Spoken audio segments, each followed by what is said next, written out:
José Cupertino Herrera. Estamos en el estado Guárico, abogado, internacionalista, analista político.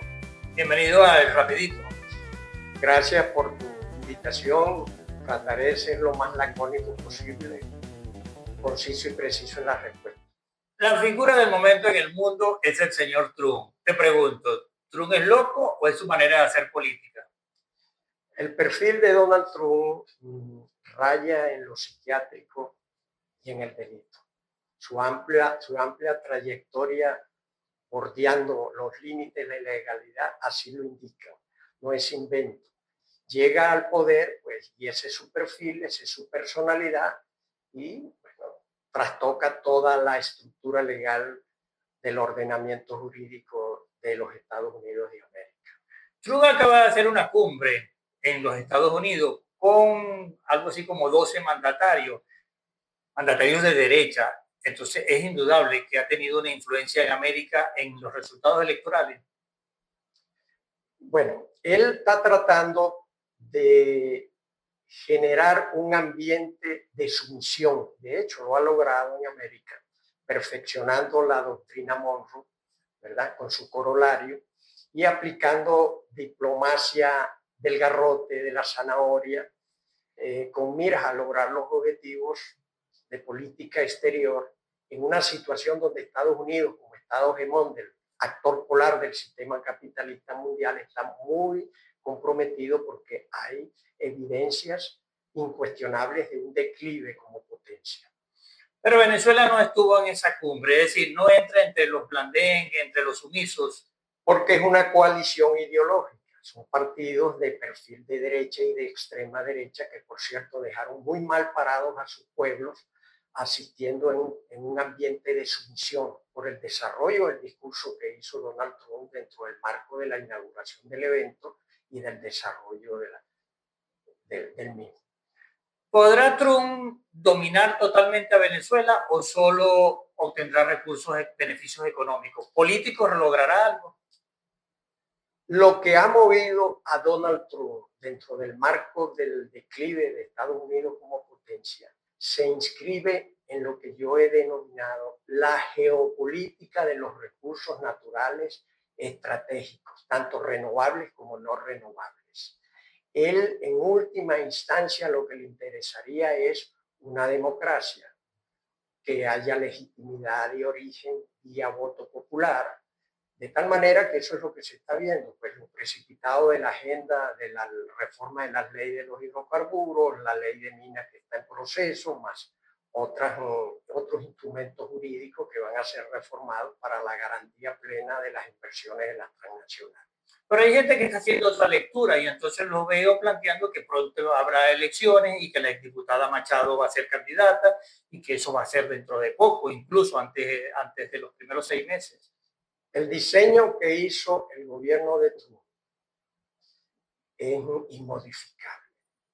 Un proceso en 3 fases.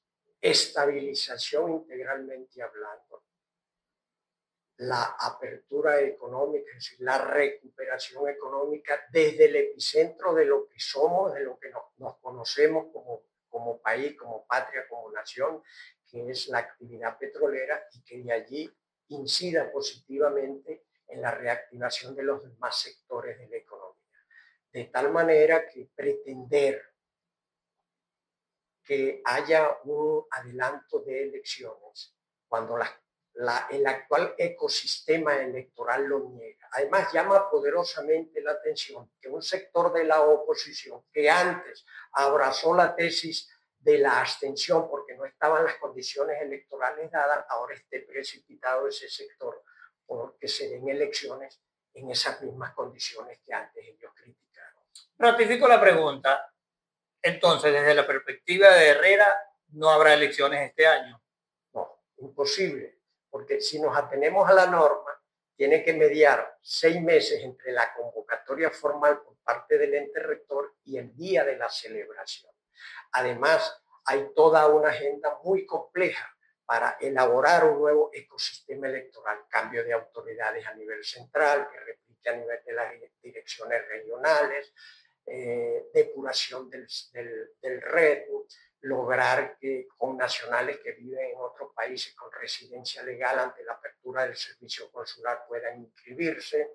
Hay que trabajar la parte del sistema digital, revisarlo a profundidad, la parte de los partidos judicializados, las figuras políticas inhabilitadas, toda una serie de elementos que hacen muy compleja una agenda electoral que tiene que mediar un tiempo prudencial. Además, la reforma de la norma electoral, codificarla, o sea, unificarla en torno a un instrumento jurídico como es el código, ¿verdad? Donde esté toda la norma electoral que rige las actividades de elecciones en un solo instrumento jurídico.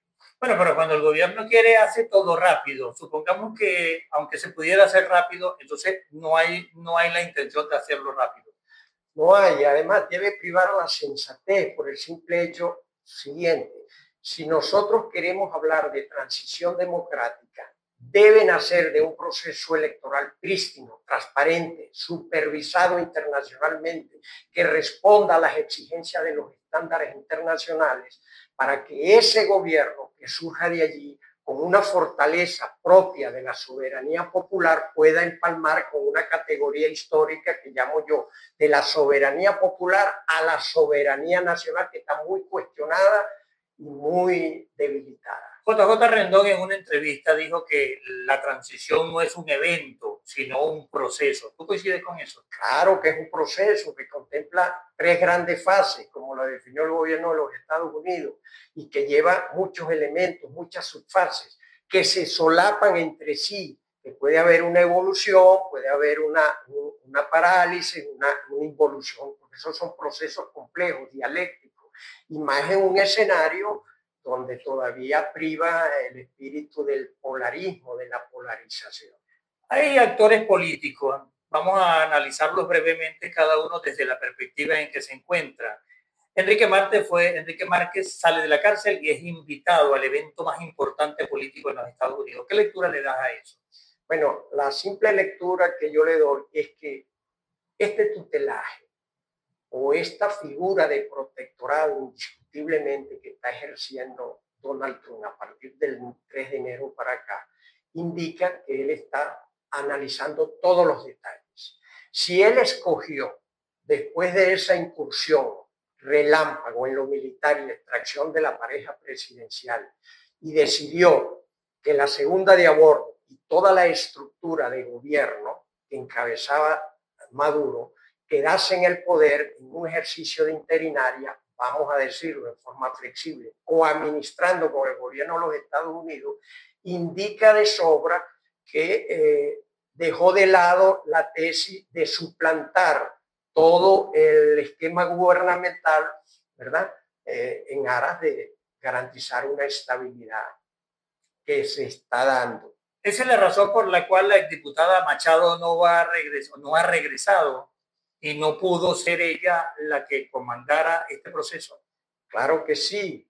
Ella está en una situación precipitada porque el simple hecho de que las elecciones no se celebren en el tiempo inmediato, su fortaleza va a ir disminuyendo, se va a ir debilitando como líder, porque incuestionablemente Delcy Rodríguez, obligada con esta diplomacia coercitiva, está buscando el ABC del arte del buen gobernar, y cada medida que ella tome en beneficio de la sociedad inevitablemente lo va a capitalizar. En otras palabras, está tomando las banderas de lo que ella ofreció en su programa electoral Tierra de Gracia, y allí algo del desespero en que se encuentra. Termino con esto. ¿Quién se va primero, Trump o Delcy? Mira, dado los tiempos, la variable de tiempo en el gobierno favorece a Delcy Rodríguez. Donald Trump, producto de que llegó a la presidencia de los Estados Unidos cuando hay manifestaciones incuestionables en el orden internacional y en el orden interno del declive de Estados Unidos como potencia hegemónica mundial del sistema capitalista, está apenas 8 meses de unas elecciones de medio término. ¿Las pierde o las gana? Creo que las va a perder. Sin embargo, el escenario, que nosotros no podemos ser deterministas en materia de futuro, de porvenir, en materia de disputa del poder, creo que se van a complicar mucho las situaciones, dada la naturaleza y dada la personalidad autoritaria de Donald Trump. No creo que acepte fácilmente una derrota, porque eso significaría, en el término de la distancia, un piso. José Cupertino Herrera, abogado internacionalista, y gracias por estar en El Rapidito. Gracias, hermano.